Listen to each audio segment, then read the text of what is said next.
Draft your LCS team and earn money. Alpha Draft. Be any of those situations as we are jumping into Champion Select. Nah going to be taken off the board. Cola's never going to see that one again, ever. Nope. And Rek'Sai going to be taken away from Loveling as well. I don't think he's going to see that one.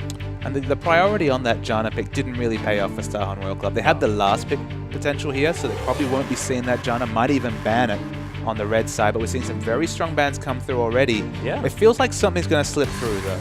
Yeah, OMG deciding this time to ban Azir now that they're on the blue side, and Aurelia being taken off the board. Cola being forced on a completely different champion yet again. And it theoretically removes a top laner with carry potential. Of course, Cola was massive in that game at one point. Yeah. 5-1-1 very early. You're taking away a strong laner with carry potential and just saying to Cola, all right, that Aurelia was pretty good. We know your Na's good. What else you got? Yeah, please show it to us. And Cola's going to have to this game. We'll see what he decides to go with. As Siv's going to get banned away, and Cool going to just instantly. It just feels like Cassidy. in the last year or so, it doesn't matter what patch, doesn't matter how many times Riot's like, okay, we don't like this Cassidy guy, nerf. Cassidy comes back, he finds a way, the mobility, his kind of flexibility as a flex pick. And it's crazy, we've talked so far today about Lissandra as a flex pick, even Morgana as a flex pick in China. Cassidy, he's one of the more famous ones over the past few months. He does it so well, and now he's locked in. Yeah, and it could be going picking that one up, of course. I said Cool the first time because here in China, we see Cassidy being predominantly used in that mid lane, and with the LeBlanc being available as well, I mean, Korn can pick that one up again, but Cassidy has a fine time against that champion. They have the open option, right? They can do whatever they see fit there. It's probably not going to be a jungle Cassidy, but the solo lanes are very much in the past. Sure, anything's possible there, Atlas. It is. You are definitely. Now, the one important thing here, we see Cola has stolen away the Maokai, so it's not going to be the carry top, especially in a damage sense per se, but Maokai's been a driving force in a couple of teams' victories today. If he can go unrestricted in the laning phase, if he can actually farm up, get a Rod of Ages, or get a very early Righteous Glory, he has so much power. And I saw your smirk because he's not going to have his Rengar this time, his Insect. Yeah, Loveling actually going to lock that one away. There are, of course, a slew of junglers available here for Insect. Can pick up his very famous Lee Sin if he wants to. HYY hovering over a cute little Vel'Koz, which I very much enjoy. Nocturne another option, so we'll see what Insect decides to go with. We know his champion pool is gigantic. And the Nocturne is locked in here. Wow. Very exciting to see Nocturne come out in the LPL. Oh my gosh, does this mean that we could have a potential double global comp? Let's take Could a the Twisted Fate happen? Let's take a breath. I'm not sure of Korn's ability on that Twisted Fate, but the Nocturne is locked in right here. And OMG... If they didn't have damage in their comp beforehand, they certainly do now, ladies and gentlemen. The Civ is gone, and the only champion he's shown other than Siva is the Vayne, which, I mean, about as opposite a flavor as you can get between two champions. He's maybe not going to lock it in. He's more considering the Tristana, which has been powerful, but any of these picks will be exciting. We'll wait and see what he locks in, but I would expect the LeBlanc to come out here. Syndra is available, so we might see that skill matchup in the mid lane, but the LeBlanc lock-in is what I expect. Yeah, so LeBlanc taken away, and Uzi going to lock in that Vayne as well. So much damage coming in this game for OMG as we look over their full lineup. That's almost, I mean, Loveling going to have to build full tank straight away on this Rengar. Not going to be seeing any Ghost Blades coming through here, but Syndra was available, and Korn going to lock that one away straight away. I mean, you say that Loveling has to build a tank. I mean, he probably should, right? But doesn't mean that he has to. How many people from OMG are going to be diving into fights here? All four of them are going to be going straight in there. Rengar, Cassidy, LeBlanc. I mean, the double AB assassins. Yeah. But if you build any magic resist, Uzi's going to have a fun time diving into fights too. So this is what we like to see from OMG. It's all right. Last game we had tanks, support mid laners, and like a supportive AD carry. And this time it's actually I'm the carry. No, I'm the carry. No, I'm the carry. And it's going to be fun to see. It's going to be really, really fun to see. And it looks like OMG really going to shake up their playstyle as well this game. Probably going for a lot more picks throughout that early game. Not going to see this sort of rotational play where First Blood doesn't happen until about 15 minutes into this game. You could imagine that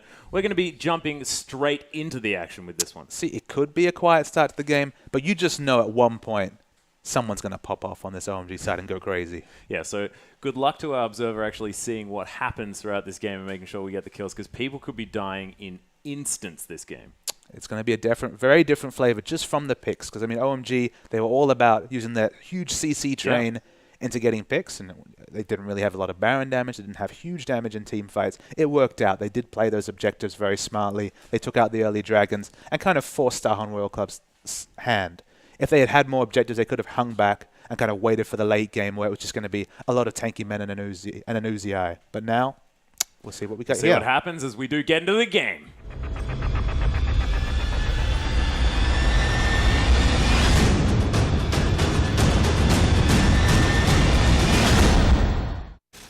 And welcome to the Rift, ladies and gentlemen. OMG now on our blue side and Starhorn Royal Club trying to bounce back here on the red side. Kohler picking away that Maokai from Go-Going in the last game, and this time Go-Going opting for a more damage-focused choice. So Janna got to, the third rotation of picks, which is almost unheard of in competitive League of Legends right now. But look at this answering support from Zero. He actually did decide to go with the Vel'Koz, which I sort of passed over, expecting that to not be locked in as the Distortion going to go over the wall. 2 auto attacks, cool.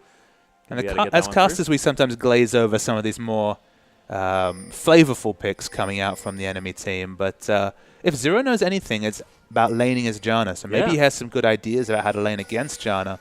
I think we might even see a 2v1 here, just because maybe how do I know how much experience OMG have in a competitive setting against the Vel'Koz support? Yeah, and Vel'Koz with a lot of poke potential as well, and if you do manage to land all of his abilities, has so much raw damage power just based on levels that you do pick up on that champion. So we'll see whether Zero can use that to great effect, and we know Zero as a monster support player. And as usual, OMG get very aggressive wards down, and this time on the red side jungle from Starhorn Royal Club. They're still looking for the lane swap, but probably the big thing to me is they're not going to let Insect just farm up to level 6. He's going to have a struggle to get as many camps as he wants. Oh, yes, he is. We'll see whether they do manage to keep him down here. No focus is over on the other side, and it looks to me like Starhorn Royal Club wanting to start at their blue, where no members of OMG are working. Oh, Zero. That is not the place you want to be. Does get a W down across the members, but that's all he's going to be able to have as he falls down for first blood. Vel'Koz has a lot of things, but HP is not one of them. Nor mobility. No.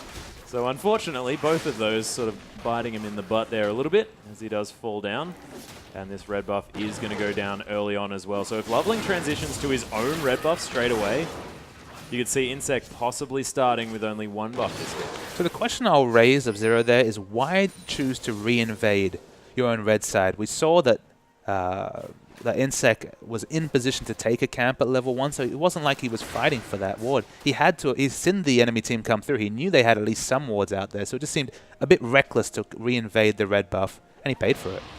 Yeah, looks like Insect is going to be able to find his way to the enemy red buff, though, so a bit of vertical jungling going to go on, but Insect not going to fall too far behind. The classic 2v2 top lane situation. Yeah, this is going to come through, and this is something that they did learn by, Zero falling down there in the early game, is the fact that everyone was on that top side. So managing to get the laning situation that they want, bit of a silver lining there on that fairly obvious cloud, as Insect's going to be able to take away the red buff, as we were mentioning. Loveling as well, going down fairly low here in the jungle.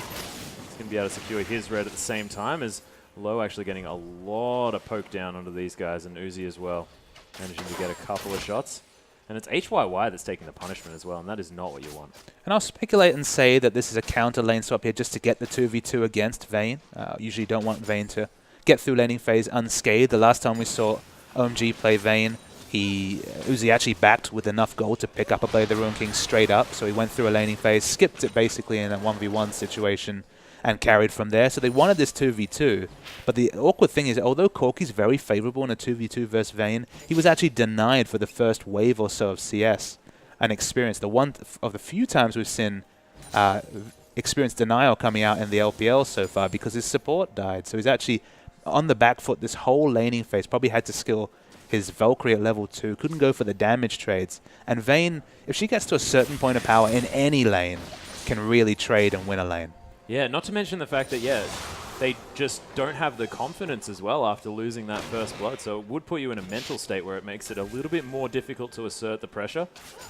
As we see HYY taking another auto attack from Low, who's playing very far up. Yeah, the only one boon is that you can say, well, at least Zero kept his flash. Because if flash was down as well, you know that Lover will be all up in this top lane. Oh, yes, he will. At the moment, hanging out in this bottom lane, looking to try and keep Kohler down here on this Maokai, of course, can become that tanky monster as demonstrated by Go-Going in our last match.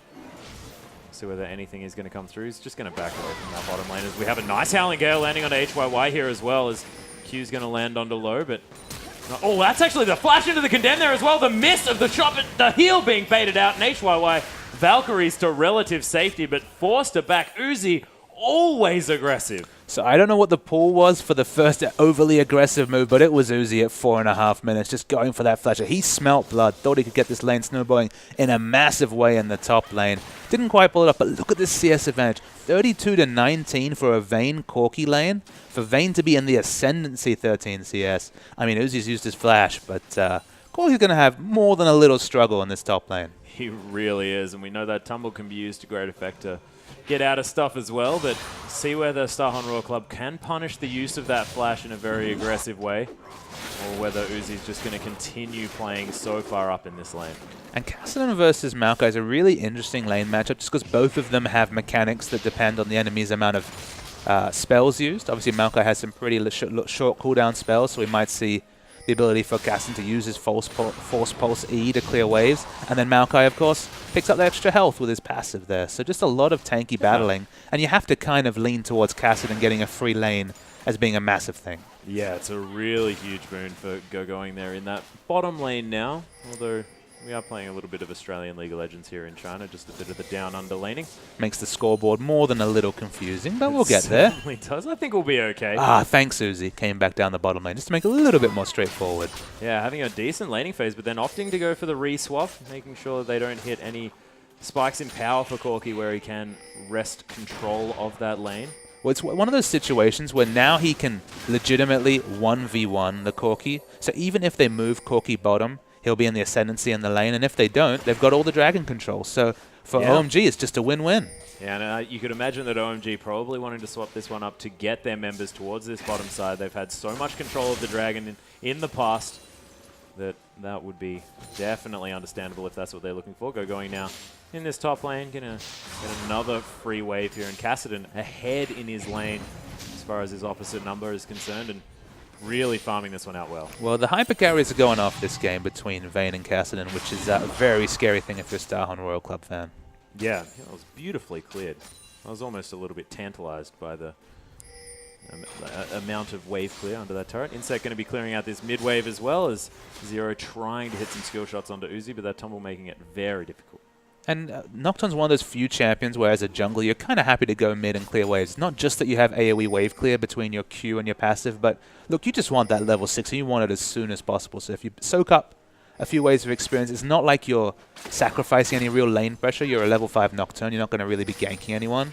So it's a very standard move to go to mid lane, pick up some creeps, and now Insect hit 6.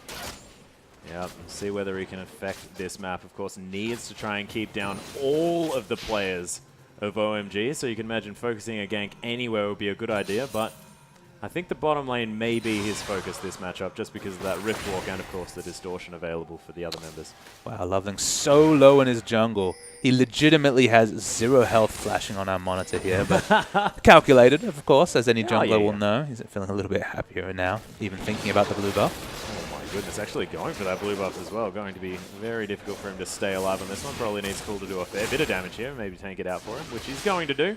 Chain's going to land, Loveling's going to head back to base, and Cool has a blue. So nicely done, nicely juggled by OMG members, and Loveling now looking to try and affect this map. Hasn't quite hit that, has hit that level 6 now, so has the thrill of the hunt.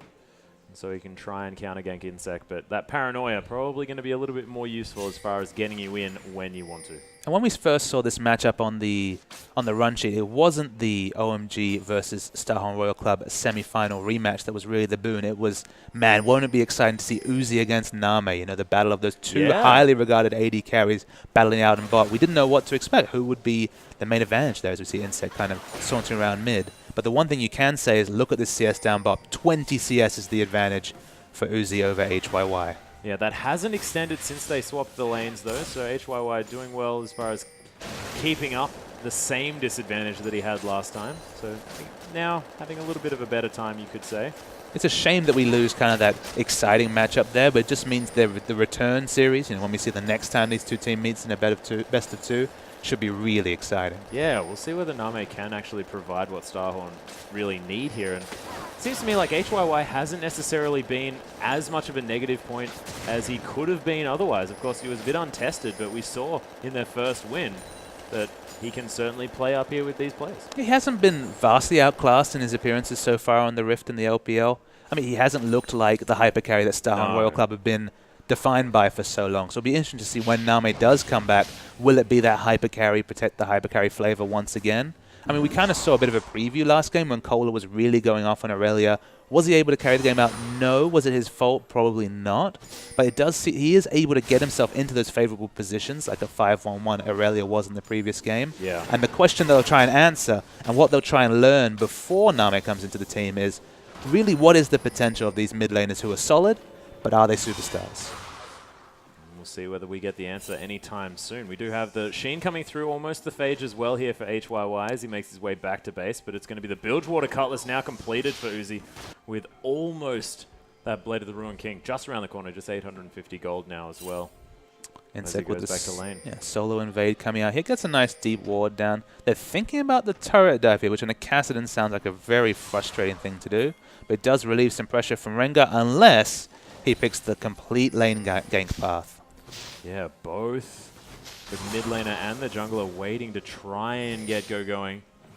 Of course, we'll see whether they do manage to. As you mentioned, that Riftwalk makes it very easy for Kassadin to get out of trouble, but it looks like the invade potentially on the blue buff here is actually the Paranoia gets popped. The Chilling Smite as well into Loveling.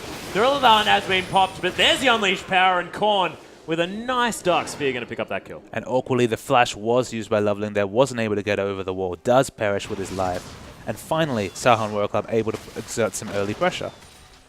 Yeah, nicely played. Picking up their own kill. Of course, the only other kill going, and this is exactly what you mentioned. I mean, I thought that we might have a more exciting early game, but as you said, farming out this one. But no turrets have been taken as of yet. OMG not quite managing to arrest the power that they had last time. Low going very aggressive. Uzi deciding to back off that trade. And nice exchange there in the bottom lane. The reason why I was... Oh, I see a straight coming in. Nice knock-up. There's the Ray of Death coming through from Zero, trying to get the damage down. Uzi now going very low. Forced to pop that heal as well as HYY is possibly going to get the kill. It's a beautiful... No, there it is. The Phosphorus Bomb locks down that kill as Going now finds his way in. It was actually cool to manage to pick that one up. Beautiful transitional play by every member of OMG. 4 members strong. Uzi survived just long enough to get his teammates to come in. 5 members in this bottom lane compared to just 2 from the Starhorn Royal team. They're going to be able to equalize some waves here. Dragon is up. They're not looking to posture towards it, but a lot of resources used there just to equalize the kill trade. Yeah, in a 1v1. Yeah, we see the replay here. I mean, Uzi gets caught with a knock-up and gets so low, but he's not going to back off. He's going to go right back in. Zero doesn't have a lot of answers once he's used his ECC, but the teleport's coming in right here.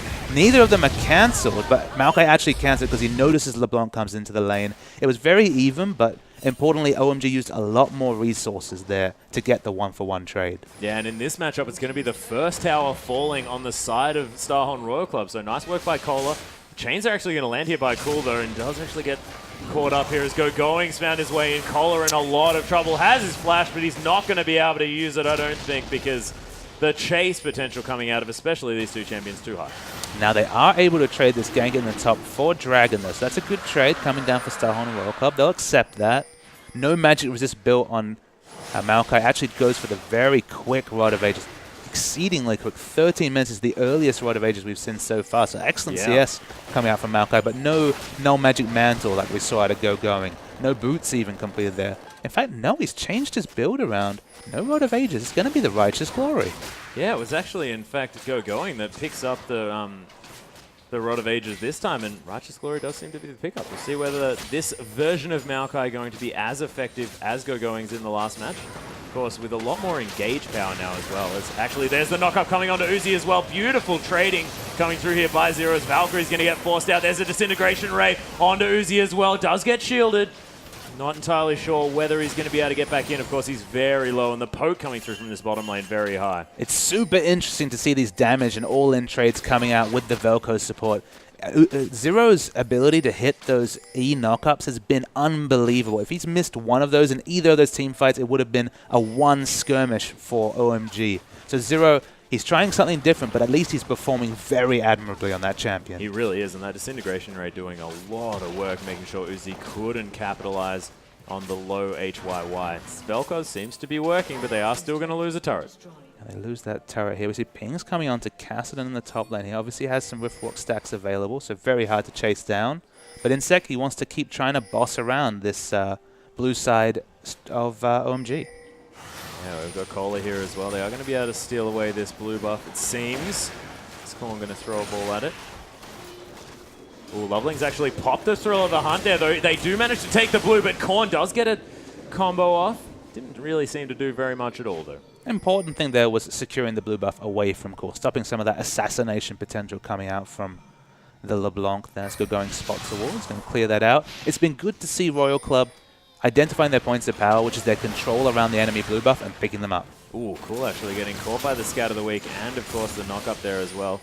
Chain's not going to find their mark. Some important power spikes being picked up here very early by the Ruin King, but Cola's in trouble. Smite lands. Cola gets bursted down very low straight up as Lou's actually going to use that Monsoon just in order to heal himself and his teammates. It's worth noting here, no Trinity Force completed on Corki. Blade the Ruin King and Boots 2 completed on Vayne. 30 CS is the advantage there, and even though it's a 0-1-2 Vayne, she's ready to split and ready to fight.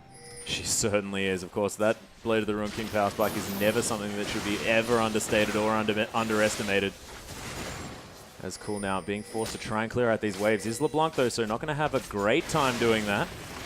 And this wave going to be taken. Starhorn Royal Club with a lot of power over these objectives. I'm really impressed that Starhorn Royal Club have been able to identify that the only way that OMG can clear waves at this point is LeBlanc using her distortion and, of course, mimic distortion. And without a blue buff, not having the mana sustain to be able to do that, they're able to go in there, steal away buffs, take advanced vision, just because they recognize the wave clear on OMG. It's not there. Yeah, and it seems like OMG are doing fine around this map. Of course, 101 Kassadin's a fantastic thing. Vayne with now Blade of the Ruin King and a huge CS advantage in about 40 CS at this stage is brilliant, but Starhorn Royal Club are rotating really well this game. They are, and this is probably where we're going to start seeing the split push there. We see Vayne in the bottom lane. We're going to see Uzi pushing very aggressively here, looking for warding support. He's already got plenty of defensive wards aggressively put in towards that blue side for Starhorn Royal Club. And Corki, he's got a Trinity Force, but he has no answers for this Vayne right now. No, he doesn't. He's going to be able to try and pick up this wave here as the Gromp is going to get started by Uzi. You can see HYY playing very safe, not going to be looking aggressively for any fights here. Yeah, HYY is going to control the wave as much as possible, keep it under his turret so that Uzi has to really Cool maybe in the wrong spot here as the Mimic gets caught out. Insect's actually going to flash away, but you can see gone back to the distortion. Cool, comes back in again, uses that flash, does manage to escape once more as Going turns up. Loveling's here as well, but look at how squishy is Cola. Finds his mark. That heal's not going to be enough as Going comes around. The Ignite's onto Korn here as well. He's going to fall down. Going's now a monster on this Kassadin. Cola as well, so low. Twisted advances to try and get onto Going, but there's the Sigil of Malice, and he's going to fall down to that one. So a messy fight, but 1-1 by OMG. I have no words to explain how good it was played by Cool there to stay alive. His use of his passive, his juking was unbelievable, and he even tops it off with a kill at the end. Is there no answer to Cool on LeBlanc? That's the question I have to ask. He's pretty cool. Uzi actually going to aggressively flash over the wall. There's Blade of the Ruin King being popped as well. Does get the Condemn against the wall. HYY forced to flash over. Uzi wants to dive. The Paranoia comes down. A little bit overly aggressive. And Uzi was very transparent in what he wanted to do. He wanted to style on HYY. Get the replay here. Watch Cool. Gets DPS down to so little health. Goes over the brush. Jukes out Insect, who of course sees him too late. Comes back into the fight. Stays alive. Flashes the Syndra E right there, and then Going's like, hey guys, I'm Kassadin and I've been farming plenty. Cool stays safe here, but Going's doing so much damage in the backline. And the problem with Velko's support is you can't peel away that Kassadin. I mean, everyone has trouble dealing with the mobility of Kassadin, but really can't do anything once you use that E ability right there. And Cool's just like, hey, I'll just grab a kill too. Yep, no worries at all. Beautifully executed by OMG in what looked like was a catch for Royal Club. I mean, in a sieging sense, Velko's excellent. So much poke coming out of their champion. In a trading sense, we saw just how on point Zero was with the E disengages in bottom lane to knock away Uzi and give them a chance in those 2v2 situations. But once he uses that ability, it actually has quite a high cooldown, even if you put points into it, and he has no other CC to speak of. Yeah, he's going to land the Q on to Going here, not doing too much damage.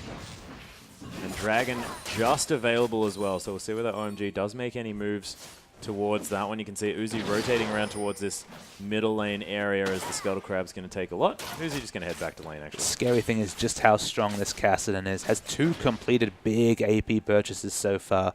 even more items than Cool can boast from the mid lane here. So Going and Cool are super strong, and there's no semblance of an Aegis coming out from Starhorn Royal Club yet. They need that already, maybe even 5 minutes ago, because the mid-game burst potential of these double AP assassins is huge. Yeah, and Insec only sitting on a couple of cloth armors as well, apart from his...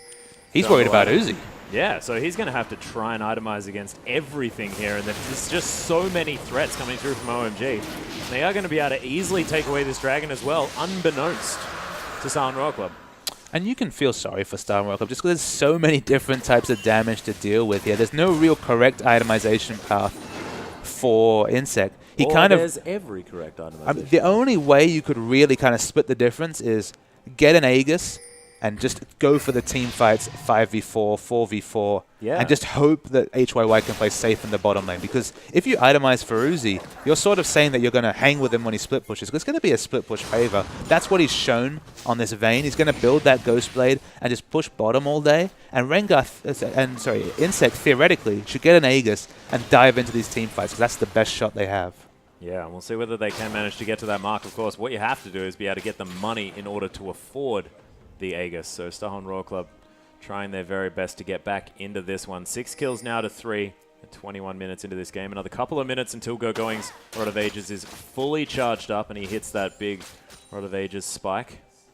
OMG still have work to do to get the advanced wards down they want before any objectives come up here. It's a very nice defensive ward, pink ward, especially set up from Starhorn Royal Club here, so they at least know they're not bleeding anything extra. But the issue here, huge wave down bottom, Vayne free farming, nobody pressuring her.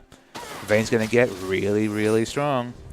Yeah, and this is what happens when you have so many threats on the side of OMG. Everyone has to be answered, and of course, one's always going to fall through the cracks. So when you've got the likes of Going on Kassadin and Uzi on Vayne, I mean, who do you answer first? That's the issue there. They need someone to answer the split push of Vayne. Hopefully it's Corki, but realistically that's not really a sustainable situation. It's just going to get worse. You see Loveling take a nice burst of damage there. And then this Kassadin's already gone off, so you kind of have to deal with the AP, I think, before you can really start to answer the split push. Yeah, OMG not going to be able to clear out that pink ward. A nice defense by Starhorn Royal Club. As some more poke coming through. OMG yet to sort of reveal their hand as to what they really want to do as far as being able to get these objectives down. As another geometry strike going to come through from Zero. They have their waves in a pretty good spot. You'll see the blue wave starting to crash up top here. It should be a slow wave push towards the red side. It's very slow, as the answering wave got almost every minion in that situation. It's going to be a very slow push up the top here. No dragon available here, so no big objectives to pick up. But they're happy with their wave control right now, and Uzi's gone back. He's picked up the Ghost Blade. He's basically the lord of the split push right now, and he's just waiting for someone to come and answer him. Yeah, that purple split build. Wanting one person just to come and check out his sweet new purple stuff. And sweet new red buff too. Yeah, no worries at all. A nice geometry maneuver by Zero. He's landing a lot of his abilities on this Vel'Koz. Looks very comfortable on the quite unorthodox pick. Yeah, when we hover over, it'll be interesting to see what he's maxing, just because he's gotten so much purchase value out of the E there, the disengage that it provides. But usually as a Vel'Koz support, you want to max the Q just for the poke.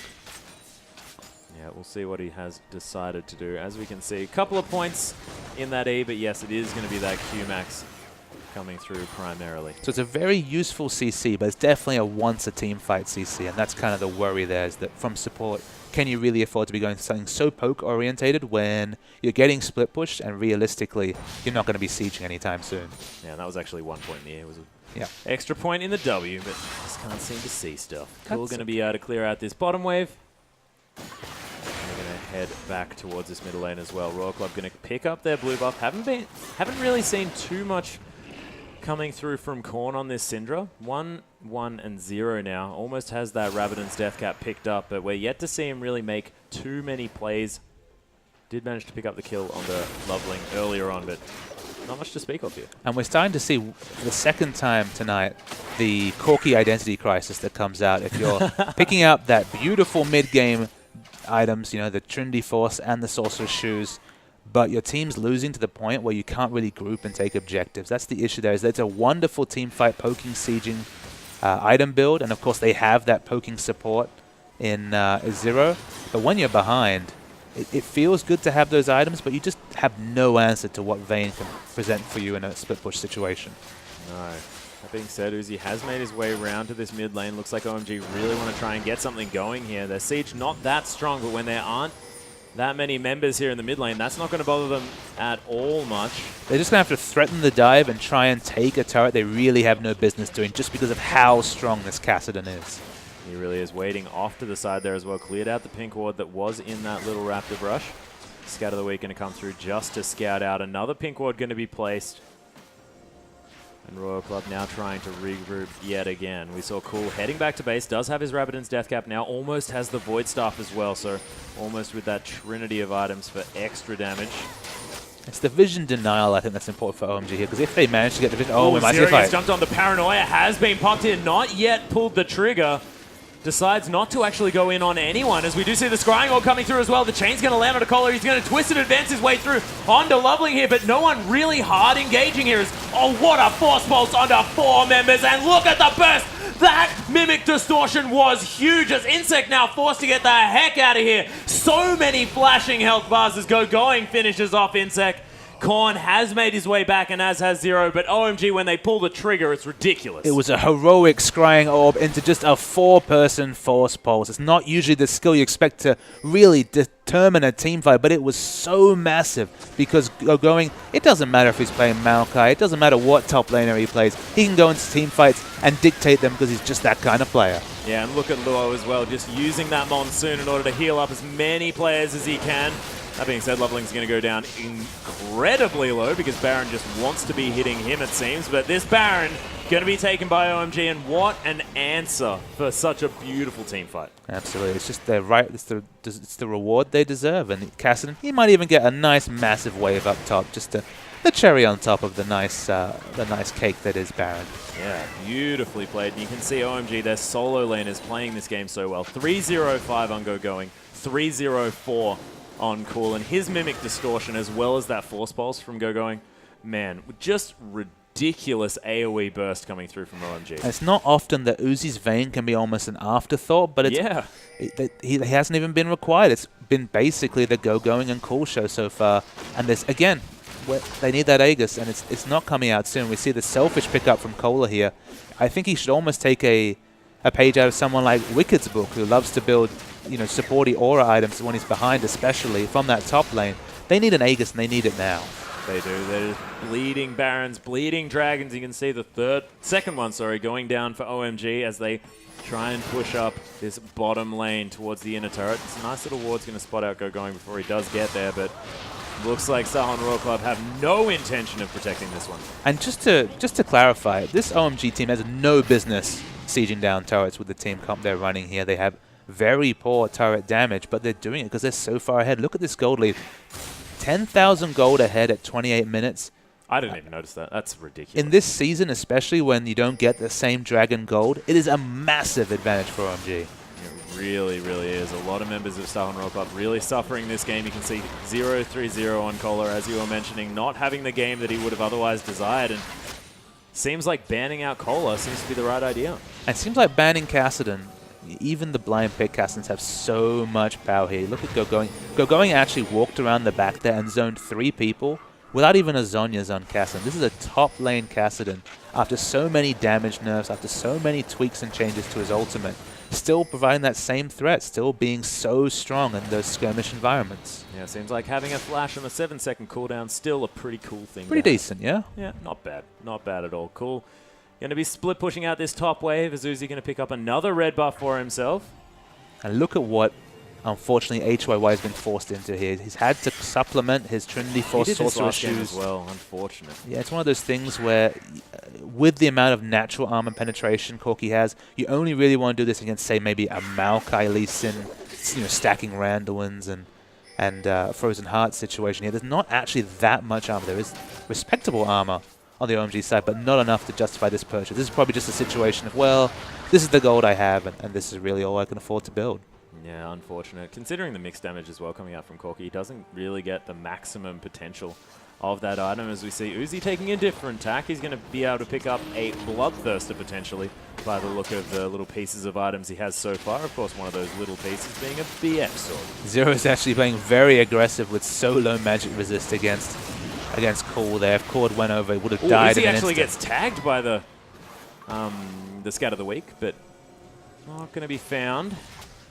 There's just not really a decisive Nocturne ultimate that can really change a fight here, unfortunately, for Starhorn Royal Club. With the tools they have available to them, they can maybe deal with a turret dive, especially Syndra has done fine this game. You have to say Korn, he's gone to the mid lane, he's CS'd well, his items are good, like he's doing everything he can, but his team around him, they just really have no answer to what OMG can provide. Yeah, Korn really hasn't been able to pressure anywhere else either, as we've sort of seen him get some work done in a roam once this game, but other than that, he's been sort of forced to clear out waves in the mid, and it's not really something you want to do with a lane bully such as Syndra. Yeah, she's never been able to push that advantage. And Cool, we've seen him play the Syndra versus LeBlanc matchup, wreck a LeBlanc. Play the LeBlanc versus Syndra matchup twice now. Yeah. Done very well in that situation. In this case, definitely didn't rep Korn. Korn has played very well. Yeah. It's been a fairly safe lane in the mid lane, but he's gone around and exerted that pressure. And to be 40 CS up as LeBlanc, who has access to so little AoE, and of course, we have to mention, this is a LeBlanc who didn't even have blue buff till about the 4th blue buff spawn from how well Insec and Starhorn Royal Club controlled the blue buff of OMG. So even with less resources that he could reasonably expect, like blue buff, a 40 CS advantage, 304, Cool's ability shining through. Really, really playing well. You can see now has an extra Fiendish Codex here as well, so we're going to have 30% flat CDR just coming through from his items. Almost going to have 40% if we factor in potential runes and masteries as well. And the blue buff will top it off. Yeah, blue buff is going to put you over the edge there on that one. So 40% cooldown reduction, going to be distorting wherever he wants. Low just more than happy to wander away from that sapling. And with that Mimic on such a short cooldown, you can just go in, QR very happily, poke someone off the turret, and just a few seconds later, do it again. Nice amount of Dark Sphere is going to be thrown out here from Korn. It's why Monte Cristo kind of regarded LeBlanc as a hybrid poke champion, is that once you get to level 16, especially when you have 40% CDR, you can chunk people off structures and then push it in. Almost like back in the day when Gragas would ult people at a structure and take it. LeBlanc can do it on such a short cooldown, it's ridiculous. You can see him being a menace around here as well. Just distorting in, distorting back out again. At will, almost. Just they have Starhorn Royal Club on the ropes, and I think this has a lot to do with their performance in the last game as well. I mean, OMG just tearing them apart, and now just Royal Club just don't quite know what to do without their star player Name on their side. It's always this flavor on OMG, though. What do OMG have access to? Basically, sorry, Starhorn Royal Club only have access to the minions crashing onto their turret. They're not getting anywhere near their Raptor camp, let alone Baron, let alone Red Buff. They've got access to nothing, and this is the OMG, the calculated, objective control team that we've come to love. Yeah, there's actually barely any wards apart from right at the front door of Starhorn Royal Club's base. They have not been able to leave. And if those wards spot you, then you're probably in for pain, whatever happens. That's exactly right. I mean, they could just, I mean, there's no Baron to take, obviously, here. 30 seconds on both objectives, and not really a hope or a prayer for Starhorn Royal Club to compete with them. Yep, 20 seconds until the next Baron. You'd have to think that OMG probably just going to pick that one up when it comes up. You can see they are milling about towards the mid lane. The blue buff's going to be picked up by Cool here as well. And probably just going to move over. 15 seconds. Easily pick that one up. Yep, they're going to get the Scotto Crab just to get complete dominance on this objective here. We're waiting for Starhorn Royal Club to push out their vision, but they just can't. Like, Zero on a very squishy support. Can't do much. Hunt has been popped here. Loveling really wants to make something happen. Scrying Orb in the backside as well. Lure is just going to come through, flashing right onto the members in the backside. It's going to be a heroic play by Luo as Uzi does manage to dodge out of the way of that one, but the Disintegration Ray doing work. Here's the rest of the team as OMG pile on to Starhorn Royal Club. Cola trying to tank everyone up. It is going to be going falling down after an over-aggressive Zhonya's play. And the rest of OMG now searching for Cola as Cool actually taking a lot of punishment here. Almost fell down. That was a bit strange. Decided not to go back to his distortion. Going to be a ward there for a bit. I have no words to describe that OMG engage there. If you looked there, 3 members collapsed on Cola at the front, and that was literally Janna and Vayne versus the world. They 2v4'd there. Janna, of course, did dive. Low actually flashed into it. Yeah, exactly. They knew what they were doing. They were going. I'm sure if we had the comms, they were going straight in. Yep. It didn't quite work out, but it shows you how far ahead they are that they can do something so reckless, so just irresponsible almost, and they don't even pay for it. Word for it, man. When you're this far ahead to basically say, "Yep, let's do this," is crazy, but that's the OMG. Yeah, you can see cool. Barely any cooldown on that distortion now, able just to bounce around this map. It's trying to compete with Cassidy for mobility. Yeah, it's a tough ask. It is definitely a tough ask, as we have a Void Staff being picked up now by going after he died for his first time. And a DFG looks to be the option here from Cool, so a very scary LeBlanc.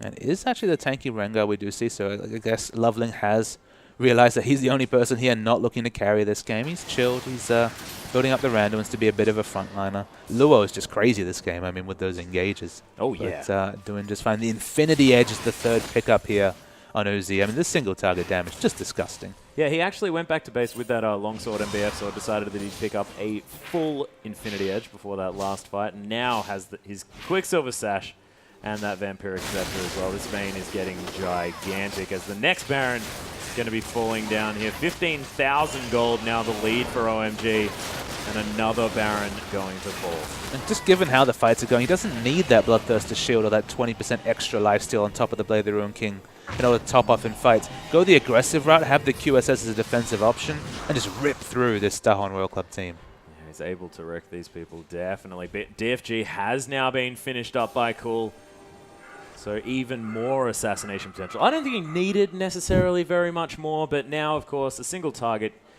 of his desire will be falling off this map as HYY unable to even pick up his third item in the Blade of the Ruined King just yet.